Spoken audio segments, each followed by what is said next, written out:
Hola chicos, espero que todos se encuentren muy bien. En este video vamos a estar empezando a discutir el material que se encuentra en el capítulo 4 del libro de texto de ustedes, donde estaremos hablando acerca de estequiometría en las reacciones químicas. ¿Está bien? Así que vamos a ilustrar la motivación de por qué es importante la estequiometría en estos sistemas de reacciones. Y vamos a ilustrar la motivación aplicada a esta reacción química donde nosotros tenemos la descomposición de óxido de nitrógeno, ¿verdad? De nitrógeno con amonia para formar nitrógeno gaseoso y vapor. Supongamos que esta reacción se lleva a cabo en un sistema cualquiera, ¿verdad? En un segmento de volumen. Tenemos los reactivos que están entrando, tenemos los productos que se forman y parte de los reactivos que no se consumen a la salida del reactor. Ya nosotros sabemos que para este sistema nosotros podemos utilizar el balance molar para cualquiera de las especies, ¿verdad?, que participan en esta reacción química de esta forma, y que esta I minúscula que se utiliza como suscrito se puede aplicar para cualquiera de las especies, no solamente los reactivos, sino también los productos, ¿verdad? Sabemos que este flujo F0 que yo estoy poniendo aquí, lo definimos como la sumatoria de todos los flujos molares que están entrando al sistema y las fracciones molares que estén entrando a mi segmento de volumen donde ocurre la reacción química, está dada por la división del flujo molar de la especie dividido entre el flujo total de las especies que están entrando. Obviamente, si estuviéramos teniendo productos que están entrando como parte del flujo de entrada, habría que incluirlo en esta sumatoria, en esta ecuación que está aquí, ¿verdad? Y lo mismo tenemos a la salida del reactor. El flujo total a la salida del reactor sabemos que es la sumatoria de todos los flujos que están saliendo de este sistema, y la fracción molar entonces es la división entre el flujo de esa especie dividido entre los flujos totales, la sumatoria del flujo total. Si hubiera un inerte en el sistema, también hay que incluirlo en esta sumatoria. ¿Está bien? Ahora, si esta nubecita que nosotros, ¿verdad? Si este segmento del reactor, ¿verdad? Fuera un reactor tubular, ¿verdad? Pues ya nosotros sabemos que la ecuación diferencial o el balance molar que describe cómo va cambiando los flujos de estas especies a lo largo del reactor está dado por la rapidez de reacción. En otras palabras, si estos flujos, ¿verdad? Si el flujo de amonio está cambiando a lo largo del reactor, sabemos que sería consecuencia de la reacción química, porque estamos asumiendo obviamente que esto es un tubo cerrado, ¿verdad? Un reactor cerrado, donde nada está permeando por las paredes del reactor, así que si hay cambios en el flujo, es a consecuencia de la rapidez de reacción, ¿verdad? De la cinética de la reacción química. Y como les comenté, bueno, pues si yo voy a analizar este sistema, hay varias formas de hacerlo. Una de ellas, por ejemplo, es estipular el balance molar para cada una de estas especies. Así que yo puedo hacer, si yo tengo 4 especies que participan de esta reacción química, yo puedo entonces trabajar con 4 ecuaciones diferenciales, una para cada una de las especies que participa, tanto los reactivos como los productos, ¿verdad? Ahora, fíjense que cuando yo hago el balance molar para cada una de estas especies, yo tengo que especificar la rapidez de reacción o la razón de consumo, formación de cada especie en este sistema, y eso se especifica con el suscrito que acompaña la R de la rapidez de reacción. Así que yo tengo RN0, RNH3, RN2, ¿verdad? Y notamos que estas R son distintas para cada una de estas ecuaciones. Así que el valor numérico que yo voy a utilizar para cada una de estas especies es distinto. Y la razón por la cual estas R son distintas es porque los coeficientes estequiométricos de cada una de estas especies es distinto en este reactor. Por lo tanto, nosotros no podemos utilizar la misma ecuación que describe la cinética de reacción, por ejemplo, la razón de consumo de NO2, no la podemos utilizar para describir ningún otro de los balances molares en este sistema. ¿Okay? Ahora, como nosotros mencionamos en el capítulo 3, nosotros podemos igualar las razones de consumo de formación de cada especie, dividiéndola entre el coeficiente estequiométrico. Cuando nosotros dividimos la rapidez de reacción entre el coeficiente estequiométrico, básicamente tendríamos esta R genérica que no está asociada a ninguna especie, ¿verdad? Y que entonces la podríamos igualar para todas las especies que participan en esta reacción química, ¿ok? Así que fíjense que si yo entonces defino esta R, que no está vinculada, tal y como lo hicimos para el avance de la reacción, que sabemos que es independiente de las especies con las que nosotros estamos monitoreando el consumo o la formación de la especie. Si yo defino esta R genérica en mi sistema, fíjese que entonces yo puedo despejar para RI, podemos aplicarlo, por ejemplo, para NO2. Si yo aplico esta ecuación que yo tengo aquí en el slide, la aplico para NO2, entonces fíjense que cuando yo despejo para la razón de consumo, ¿verdad? La razón de NO2, yo entonces tengo mi R multiplicada por el coeficiente estequiométrico. En este caso, este coeficiente estequiométrico es negativo 6. La costumbre en cinética es que cuando yo estoy trabajando con un reactivo, nosotros nos referimos a la cinética de la reacción de los reactivos como razón de consumo. El negativo lo utiliza, ¿verdad? Se pone comúnmente, se acompaña la variable, ¿verdad? De la rapidez de reacción. Y entonces tenemos que la razón de consumo de NO2 está dada por 6 multiplicado por R, ¿verdad? Ese 6, ¿verdad? Si yo defino mi rapidez de reacción de esta forma, en términos genéricos, sin estar vinculado a ninguna especie, este 6 que estaría aquí, que proviene de mi coeficiente estequiométrico, entonces lo va a absorber la constante de reacción. Y es por esto que cada constante de reacción también va a tener un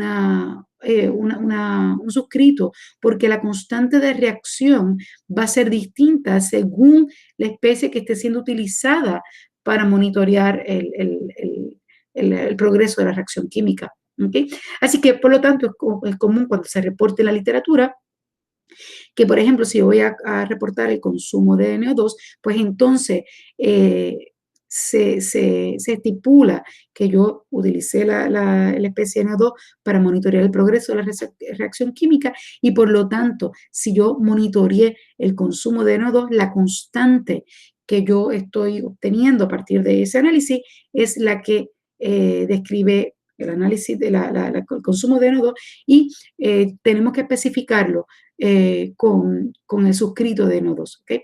Si yo, por ejemplo, hubiese monitoreado el consumo de la reacción a partir de NH3, fíjense que el valor de la constante de cinética va a ser distinta a la que nosotros tendríamos si estuviéramos monitoreando NO2, porque los coeficientes estequiométricos son distintos, la razón de consumo es distinta y por lo tanto pues estas constantes también sería distinta. ¿Okay? Así que el estándar es estipular la rapidez de reacción junto con la constante de reacción para esa especie y por lo tanto pues tenemos que utilizar el suscrito no solamente en la R que describe la cinética de la reacción, sino también en la constante de reacción. ¿Okay?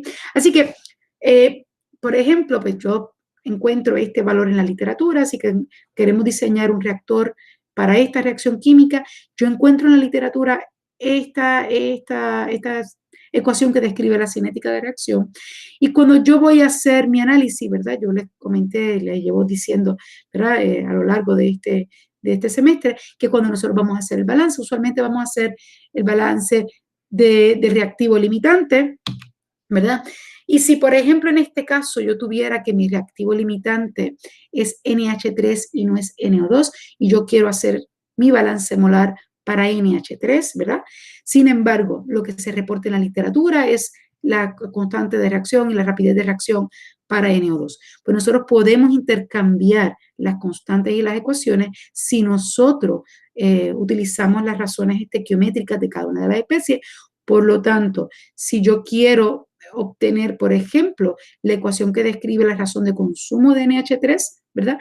Entonces, y lo que yo tengo disponible es la razón de consumo de NO2, pues reconocemos que yo puedo dividir la razón de NO2 entre el coeficiente estequiométrico de 6 y eso lo igualamos a la razón de consumo de NH3 dividido entre el coeficiente estequiométrico de esa especie en la reacción química.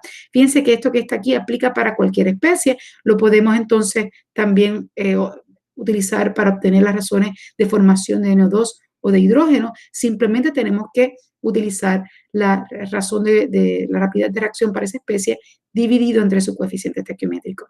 Así que, por lo tanto, si lo que yo quiero es obtener la razón de consumo de NH3 en esta reacción química. Entonces yo despejo para este término que está en el numerador a mano derecha. Fíjense que cuando yo despejo para la rapidez de reacción en términos de NH3, entonces el 8 lo tengo que pasar al otro lado y me queda que yo puedo obtener, el resultado final sería que yo puedo obtener la razón de consumo de NH3 si yo multiplico la rapidez de reacción de NO2 por 8/6, ¿verdad? En este caso es la razón de los coeficientes estequiométricos de esta especie. Y de esa forma nosotros podemos obtener la rapidez de reacción para cada una de las especies en nuestro sistema, ¿ok?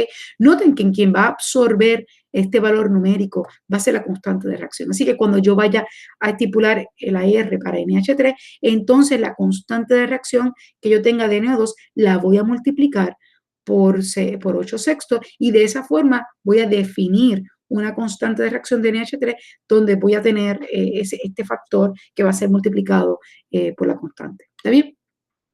Así que de esa forma yo puedo intercambiar, ¿verdad? Yo puedo entonces, sí, usualmente en la literatura se postula la cinética de reacción para una sola especie en el sistema, es lo estándar en las revistas arbitradas. Así que utilizando las razones estequiométricas podemos relacionar las razones de consumo de formación de cada una de las especies en nuestra reacción química. ¿Está bien? Así que una vez nosotros estamos conscientes de que yo no tengo que limitarme a la ecuación ¿verdad? Que se pone en la literatura para una sola especie, yo puedo utilizar esa misma ecuación para las demás especies utilizando las razones de los coeficientes estequiométricos. Yo puedo entonces trabajar estas ecuaciones, ¿verdad? Y de esa forma podemos obtener las razones no solamente de NO2, sino de NH3, de N2 y de agua, ¿verdad? Y de vapor de agua. ¿Okay? Así que bueno, pues a fin de cuentas sabemos que podemos hacer esto. Supongamos que entonces yo voy a trabajar con NO2, ¿verdad? Yo voy a trabajar con NO2 y yo voy a estipular mi balance molar para NO2, ¿verdad?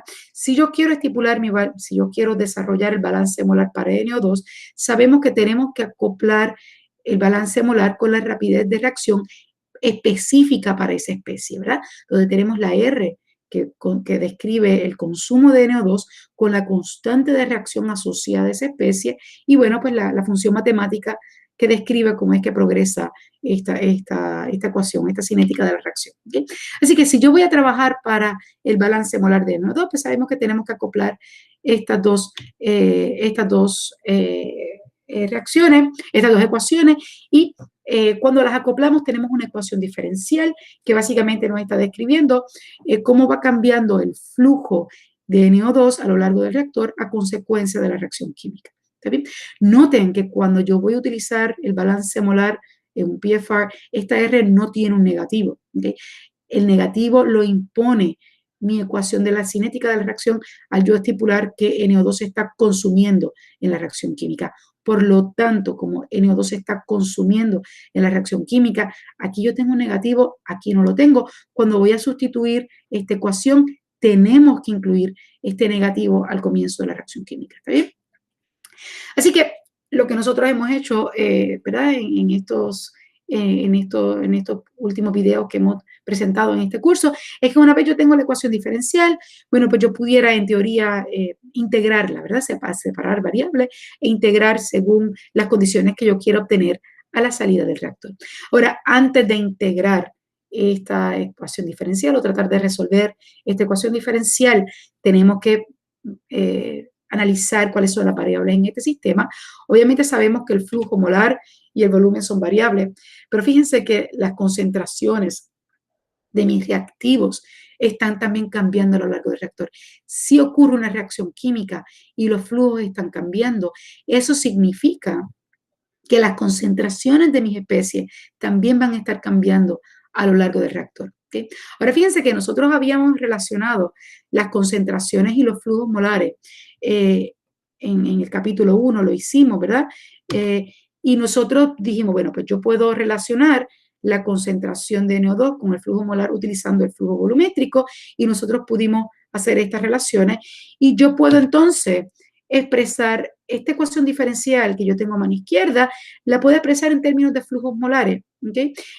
Para cada una de las especies. Así que fíjense que ahora yo lo que hice fue que sustituí estas ecuaciones en la ecuación que describe la cinética de la reacción, así que las relaciones de las concentraciones con los flujos molares, y lo sustituí en la ecuación diferencial. Y fíjense que ahora tengo F, ¿verdad? Tengo flujos molares como variable en todas, en esta ecuación diferencial.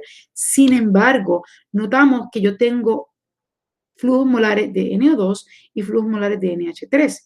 Ahora, yo les había puesto un ejemplo, un ejercicio de práctica en el capítulo 1 para que ustedes hicieran.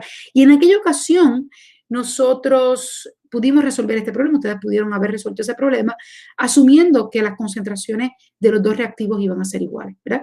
Y podíamos hacer esa presunción porque las cantidades iniciales de los reactivos eran iguales y también los coeficientes estequiométricos de ambas especies eran iguales. ¿Okay? Ahora fíjense que en este caso, aun cuando yo tenga cantidades iniciales iguales de NO2 y NH3, esos flujos molares nunca van a ser iguales a lo largo del reactor porque se están consumiendo a razones distintas. Por lo tanto, yo no puedo resolver esta ecuación diferencial tal y como está aquí, porque yo tengo tres variables en este sistema. Tengo que el flujo de NO2, el volumen y el flujo molar de NH3 son variables en esta ecuación diferencial. Por lo tanto, yo no puedo trabajar con esta ecuación diferencial de forma analítica utilizando una sola ecuación diferencial. ¿Bien?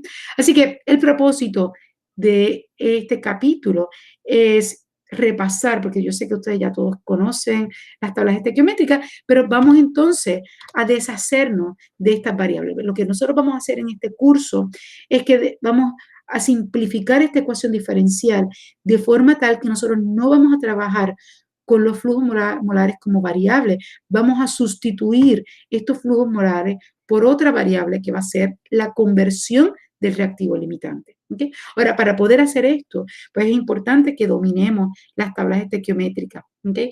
Así que una de las cosas que ya nosotros sabemos, ¿verdad? Es que obviamente vamos a expresar la rapidez de reacción según la especie con la que estamos trabajando, con la especie, en este caso, con el reactivo limitante, que es con el que vamos a estar trabajando.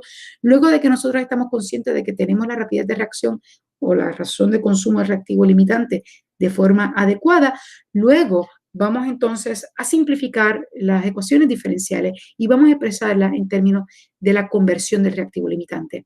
Ahora, en este capítulo, yo voy a utilizar unos slides, aquellos que hayan cogido termodinámica conmigo, pues van a estar familiarizados con algunos de estos slides. Vamos a trabajar con el avance de la reacción, ver, estableciendo